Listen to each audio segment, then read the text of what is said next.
Olá, eu sou o professor Luiz Rezende, começando mais uma aula de atualidades, trabalhando sempre os temas, que são os temas presentes nos editais e que nós chamamos de temas permanentes ou temas frios.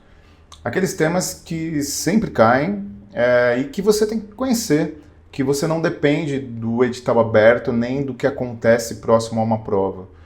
Temas como Conselho de Segurança da ONU, educação, saúde. E dentre os temas presentes em muito edital, que inclusive foi alvo de uma questão bem polêmica na última prova do TJ do Pará, só para ficar num exemplo, é globalização. O termo globalização, que é o tema da aula de hoje, ele pode atender a milhares de objetivos, pode atender a milhares de conceitos, mas vamos trabalhar a conceitualização da globalização. Esse termo, globalização, ele surge nos anos 90, né? No finalzinho dos anos 80, mas em particular nos anos 90, que esse termo ele ganha uma força muito grande. E a globalização é você ter mercados cada vez mais livres de fronteiras nacionais. É você ter empresas que cada vez mais atuam em múltiplos mercados. É você, por exemplo, ter agências do Banco do Brasil, que é um banco público brasileiro, né, uma entidade da administração indireta, o Banco do Brasil, até ser privatizado, e está presente em vários países. Por exemplo, você ter o Santander espanhol, você ter o Carrefour francês, você ter a Goodyear americana, a Ford, e por aí vai. Então, globalização no seu sentido amplo, globalização no seu sentido inicial e geral, é você ter, do ponto de vista cultural, do ponto de vista econômico, do ponto de vista político, um mundo cada vez menor, um mundo cada vez mais com fronteiras abertas. Eu vou te dar um exemplo, que é um exemplo pessoal, que eu acho que ilustra bem o que é essa característica atual da globalização. E que a internet ela ajuda muito, né? A internet ela é um ator fundamental, muito importante na globalização e na aceleração da globalização. Eu sou do rock and roll, sou do hardcore e eu nasci em 75. Então, em 85 até 1990, eu era um jovem rebelde, hardcore, e era dificílimo você ter um CD novo de uma banda, um disco novo de uma banda. Nossa, nós ficávamos sabendo que a banda lançou um disco novo e demorava meses para chegar o LP e depois o CD ou a fita no Brasil. Ou você esperava ter um clipe na MTV. Hoje em dia, o cara grava na sua casa, o cara joga a música na internet e imediatamente o mundo todo conhece. O lançamento é mundial. Então isso é um exemplo muito pontual do ponto de vista cultural da globalização. Vamos para aquilo que cai em prova, vamos para aquilo que é abordado em prova sobre globalização. Porque, num primeiro momento, explicando livremente, assim, do jeito que eu expliquei no primeiro momento, pode parecer um tema muito solto, pode parecer um tema muito desprendido, mas na verdade não é. É um tema muito conceitual. Então vamos lá, vamos trabalhar e conhecer os conceitos da globalização. Bom, em primeiro lugar, ela não é estática, ou seja, está em constante evolução, desenvolvimento e transformação. E isso tem a ver com o que eu acabei de falar para você, né? Na verdade, a globalização, ela muda a cada dia, porque a internet ela estabeleceu uma outra velocidade para as coisas. Eu vou te dar um exemplo. O Uber age no mundo todo. Airbnb, aquele aplicativo de aluguel de imóveis, age no mundo todo, atua no mundo todo. O PagSeguro do Brasil, que é do UOL, né, do Grupo Folha, abriu as suas ações na Nasdaq, a bolsa americana. E o mundo mudou. Por exemplo, as relações se tornaram mais intangíveis. Você assiste aula online. Com a crise do Covid, essa relação intangível se tornou ainda mais presente, se tornou ainda mais recorrente. Então, conceitualmente, qual é a empresa que tem a maior frota de automóveis do mundo? A empresa que é a primeira colocada em automóveis e transporte de passageiros não tem nenhum carro, que é o Uber. A empresa que mais aluga imóveis no mundo não tem nenhum imóvel, que é o Airbnb, aquele aplicativo que você aluga imóveis de proprietários. E por aí vai. Qual lugar do mundo que as pessoas arrumam emprego? Em aplicativos de empregabilidade. Então, a globalização ela é dinâmica, não é estática. Essa é a primeira característica. A segunda característica é a característica importante, um termo que apareceu na tal prova da PC do TJ, desculpem, do Pará que eu comentei, que foi uma questão bem polêmica, que é o conceito da aculturação. Adoção, adaptação e mistura de diferentes elementos culturais. O que é a aculturação? É cada vez mais você ter referências culturais que não vêm da sua origem. Eu vou te dar um exemplo. No Brasil, todo mundo sabe o que é a Black Friday. Todo mundo sabe o Halloween. No meu prédio as crianças ficam pedindo doce lá no Halloween todo ano. Todo mundo conhece pelo menos um time do basquete americano. Sei lá, Charlotte Hornets. Todo mundo conhece um time de futebol da Espanha. Por aí vai, né? Então, a aculturação é quando a cultura de um país ela é cada vez mais influenciada, é cada vez mais contaminada, no bom ou no mau sentido, com referências culturais que são de outros lugares, de outros países. Não se comemora. E aqui eu não estou defendendo ou criticando, eu tenho uma opinião sobre isso, aqui não é o lugar de ficar batendo papo sobre opinião pessoal, né? Eu estou passando para como vai cair na prova. A aculturação é importante, é uma importante consequência da globalização. Uma importantíssima consequência da globalização. Rezendão, mas a cultura de massa americana, Marvel, Disney, DC, séries, filmes, ela é imposta para nós. Então, não estou discutindo isso. Na verdade, a aculturação, como o termo diz, é a adoção, adaptação e mistura de diferentes elementos culturais. Então, fica esperto, porque aqui tem um aspecto importante. De diferentes elementos culturais de diferentes regiões, entendeu? Fique atento com isso. Criação de blocos econômicos, cujo principal objetivo é estreitar as relações comerciais entre os membros participantes. Não dá para falar de globalização sem falar de blocos econômicos. Isso é muito importante. Na verdade, quando se fala de Mercosul, União Europeia, NAFTA, ALCA, quando se fala de BRICS, Banco Mundial, FMI, são todos blocos de organismos da globalização. Né? Então, quando você tem, por exemplo, que os BRICS no governo Temer e mais no governo Bolsonaro perdem estrategicamente importância porque a estratégia de diplomacia e de relações internacionais do governo Bolsonaro é muito direcionada para uma relação prioritária com o Trump enquanto presidente, óbvio, e meio que não priorizava os BRICS. Mas você tem um grupo de países em desenvolvimento, Brasil, África do Sul, Rússia, Índia, China, mostra essa caracterização da globalização. Você faz alianças estratégicas com setores ou países que não são eventualmente aqueles que são próximos a você. Continuando, aldeia global. Esse termo também é muito presente quando se fala de globalização, né? O que é a chamada aldeia global? Mundo como uma grande comunidade única, devido aos avanços tecnológicos em transporte e comunicação. É bem mais fácil hoje você pegar um avião para ir para a Europa do que há 20 anos atrás. Tanto do ponto de vista da oferta, mais voos, quanto do preço da passagem. Expansão do capitalismo, é óbvio, né? A globalização tem direta relação com o livre mercado.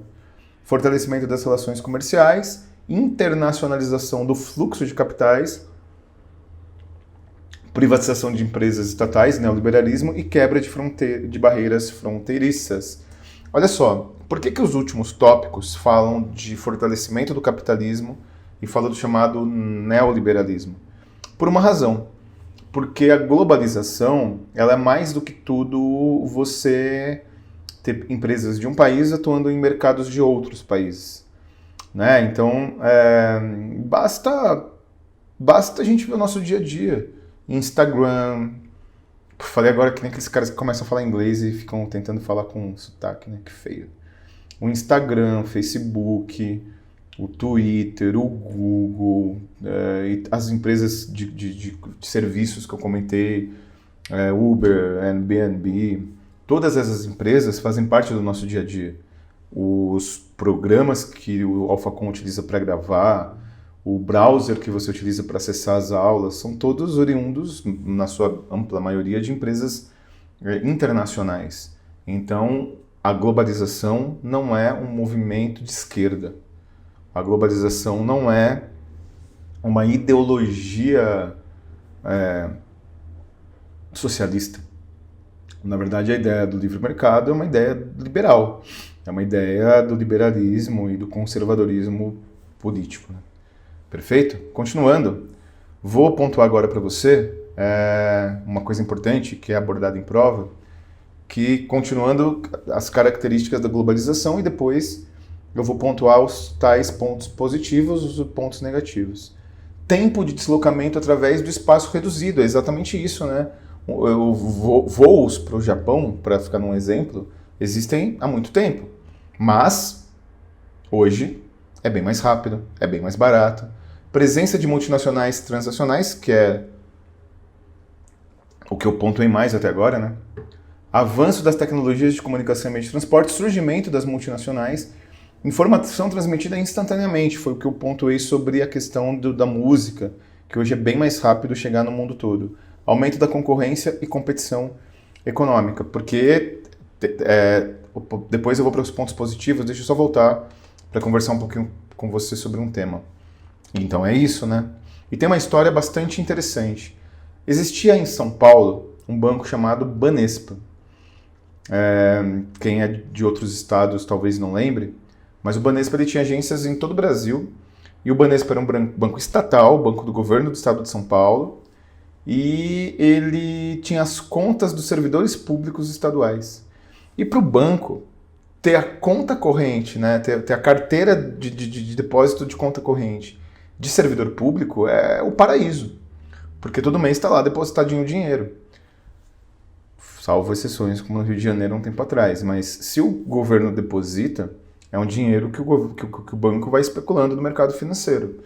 Então, como que pode o Banespa, um banco estatal, um banco aporte estatal, um banco que tinha o salário dos servidores públicos estaduais, falir? Na verdade, ele faliu, se tornou um banco completamente ineficiente.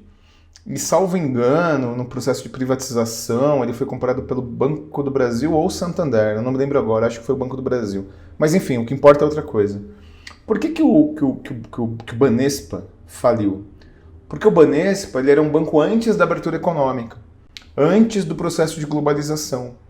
Quando chega o Santander, quando chega o Citibank, quando chegam outros bancos gringos, quando chegam outros bancos internacionais, o Banespa ele não está preparado para enfrentar. A concorrência ele foi pego de calças curtas. Então é isso que está pontuado na lista aqui de tópicos que eu estou trabalhando. Aumenta a concorrência, aumenta a rivalidade, aumenta a disputa de mercado. Isso são características da globalização. Agora, tradicionalmente, a literatura sobre globalização apresenta socialmente, né, consequências positivas e consequências negativas. Vamos lá. Vamos para essas tais consequências positivas e negativas. Pontos positivos. Importante no combate à inflação e ajudou a economia a facilitar a entrada de produtos importados. Isso é verdade, né? Então, isso, agora sim, né? Agora você está vendo, eu estava só lendo para você, né? Então, importante no combate à inflação e ajudou a economia a facilitar a entrada de produtos importados. Agora sim. Porque basta você ver na sua cidade a famosa loja de R$ 1,99. basta você ver a facilidade de comprar alguma coisa no site chinês. E por aí vai. Então, essa característica, né? Essa característica é bem presente. Essa característica é bastante imbuída à globalização. Você combate a inflação porque você tem maior oferta, você tem maior liquidez da economia. O consumo teve acesso a produtos importados de melhor qualidade. Às vezes, né? Às vezes é melhor qualidade. E mais baratos, assim como produtos nacionais mais acessíveis e de melhor qualidade. É a lei do mercado. Se você tem uma enxurrada de produtos chineses, se você tem uma enxurrada de produtos gringos, você tem que aumentar a sua qualidade. Você tem que se adaptar. Quer ver um exemplo da globalização que é muito importante? É a Budweiser. A Budweiser é uma dos símbolos americanos, né? A Budweiser é uma das empresas mais tradicionais americanas, né? A cerveja que mais o cidadão norte-americano se identifica. Quem comprou a Budweiser? Uma empresa brasileira, a Ambev, né? Então criou-se a Ambev, tanto é que os donos da Ambev estão entre os homens mais ricos do mundo e do Brasil. Os 3 sócios da Ambev estão entre os 5, 10 homens mais ricos do Brasil. E a Ambev, ela comprou a Brahma, comprou a Antártica, comprou as 2 concorrentes, foi comprando várias outras empresas e fez uma oferta na Budweiser. Foi tão complicado isso pro governo norte-americano. Como que pode um grupo brasileiro comprar a cervejaria, que é um símbolo nacional? E coincidentemente, quando a Ambev negociava a compra da Budweiser, o Bill Clinton, do charuto, da Monica Lewinsky, se você não sabe dessa história, procure depois. O Bill Clinton, o marido da Hillary Clinton, ele veio para o Brasil para fazer uma visita ao governo brasileiro, uma visita diplomática ao então presidente Fernando Henrique Cardoso, e na verdade o que ele veio negociar foi essa questão da Budweiser. Algumas exigências que os americanos tinham para não mudar o produto, não mudar a cerveja, não mudar as características que eram dos patrimônios dos americanos. Com as multinacionais, a globalização permite que os investidores de outros países investam no estrangeiro e vice-versa. É isso, né? Eu posso investir na Coca-Cola, eu posso ser acionista do Carrefour e por aí vai. Promove o desenvolvimento tecnológico justamente por essa troca de tecnologia. Bom, só que, como tudo na vida, também existem os elementos apontados como negativos. Concentração de riqueza. A maior parte do dinheiro fica nos países mais desenvolvidos e apenas 25% dos investimentos internacionais... Bom, dado importante aqui. Apenas 25% dos investimentos internacionais, ou seja, um valor bem limitado, né? 25% dos investimentos nacionais vão para as nações em desenvolvimento, que faz disparar o número de pessoas que vivem em pobreza extrema. Isso é um baita problema, porque a globalização, ela não foi a democratização do mercado. A globalização não foi a divisão equânime de riquezas. São coisas distintas. São coisas, aliás, bem diferentes. Uma coisa, outra coisa. Então, para a gente entender, para a gente compreender como que funciona, você percebeu as empresas que eu citei ao longo da aula de hoje? Você se deu conta das empresas que eu pontuei durante a aula de hoje? Carrefour, Budweiser, que agora tem capital nacional, né? Mas, enfim, todas as empresas gringas, ou norte-americanas ou europeias. Então, 25% das riquezas são distribuídas, 75% são concentrados. E concentração de renda é negativa, né? Menos para quem está na concentração. Alguns economistas afirmam que nas últimas décadas a globalização e a revolução tecnológica e científica, responsáveis pela automação, são as principais causas do aumento do desemprego. Olha, isso é bem polêmico. Eu não sou ludista, eu não sou daqueles que tem que quebrar a máquina para ter mais emprego, mas em São Paulo aconteceu algo, eu dou exemplo de São Paulo, porque está aqui perto, né, da cidade que moro. Aconteceu uma situação bem, para dizer o mínimo, interessante. Os ônibus ônibus urbanos, né, os ônibus municipais, tinham um cobrador, como qualquer outro ônibus. Só que aí veio a catraca eletrônica e veio o bilhete único, o bilhete de passagem de transporte. E é óbvio que isso diminuiu a quantidade de cobradores, porque em São Paulo tem ônibus que não tem cobrador, tem só a catraca eletrônica. E se a pessoa quiser pagar em dinheiro, ela paga para o motorista. Né? Essas lotações, lotação oficial, né, não clandestina, não tem cobrador mais. Aí você é contra a catraca eletrônica, que ajuda, porque você põe um crédito e não fica andando com o dinheiro para lá e para cá. Na verdade, você tem que se adaptar. É igual eu vou dar um exemplo para você. Vou abrir meu coração. Eu gosto de sala de aula. Eu fui criado dando aula para aluno, em giz, sujando a roupa de giz, olhando para o aluno, dando aula raiz, professor Rutz. Só que o Evandro Guedes, quando eu comecei a trabalhar no Alfa lá em 2013, ele me disse que era necessário começar a dar aula pela internet, que tinha que levar aula até o Acre, até o Rio Grande do Sul, até a Bahia, até lugares que não tinham presencial do AlphaCon. E é o que eu estou fazendo aqui. Anos depois eu tenho um estúdio na minha casa, onde eu faço eventos e gravo esse curso que você está assistindo para o AlphaCon. Então é a globalização. É a consequência tecnológica da globalização. Agora, eu poderia não me adaptar. Como eu vi muito professor não se adaptando. Não vou montar um estúdio em casa, eu não vou gravar online, eu não vou dar aula por uma câmera. E aí causa desemprego. Mas o desemprego, ele pode ser suprido com treinamento, com educação. Por exemplo, o AlphaCon, tudo bem, no meu caso, eu sou professor de informática, eu trabalho também com tecnologia, então foi fácil. Mas o que o AlphaCon fez para o professor que nunca tinha mexido no computador? Para um professor que nem imaginava como montar home studio? Suporte, treinamento, assessoria. E o suporte não é puxação de saco, fantástico. Porque a equipe de áudio, a equipe de estúdio do AlphaCon é nota 10, desde sempre me ajudou. Então é isso, né? Se você não se adapta, tem o desemprego. Essa é uma polêmica. Por isso que é apresentado dessa forma em prova. Bom, a aculturação pode descaracterizar os costumes culturais de um determinado país. Isso é importante. Isso é muito importante. Todo mundo conhece o dia do Halloween. Pouca gente conhece o dia do Saci e do folclore brasileiro.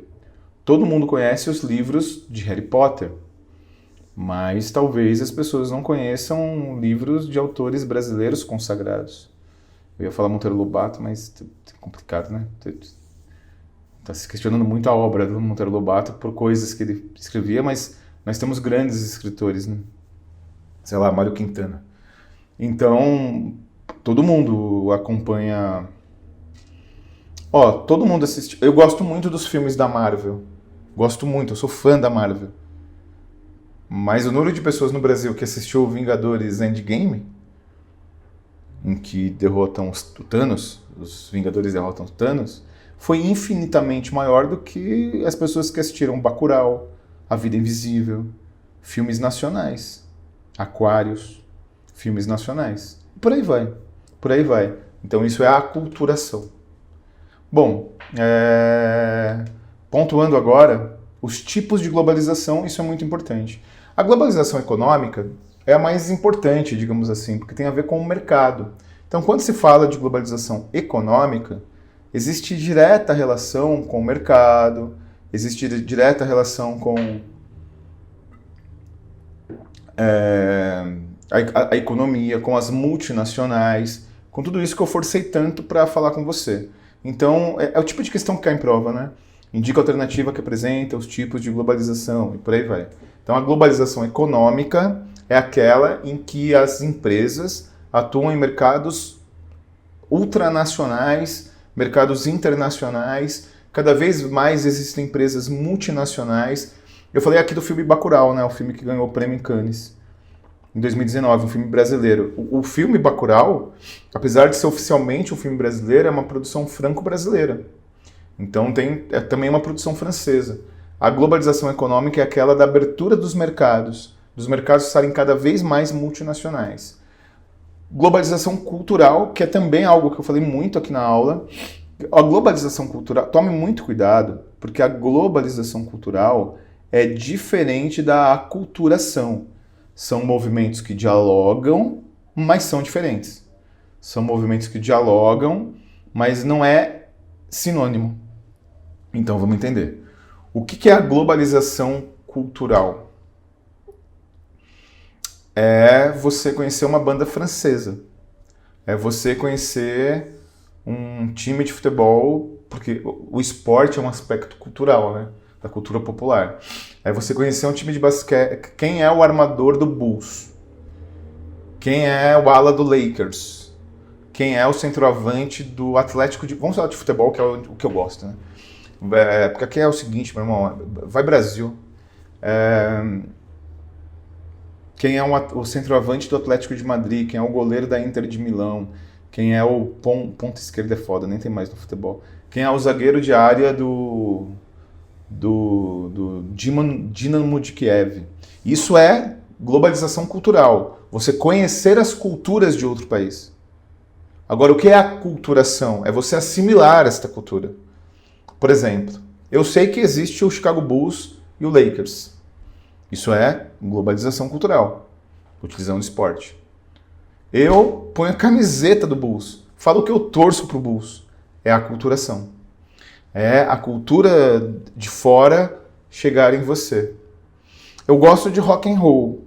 Então eu gosto de Black Sabbath, White Stripes, The Killers, The Spoon, mas eu não conheço bandas nacionais. Conheço, tem ótimas. Tem uma chamada Hellas Pública que eu gosto bastante e outra chamada Acústicos e Valvulados. Fica a dica.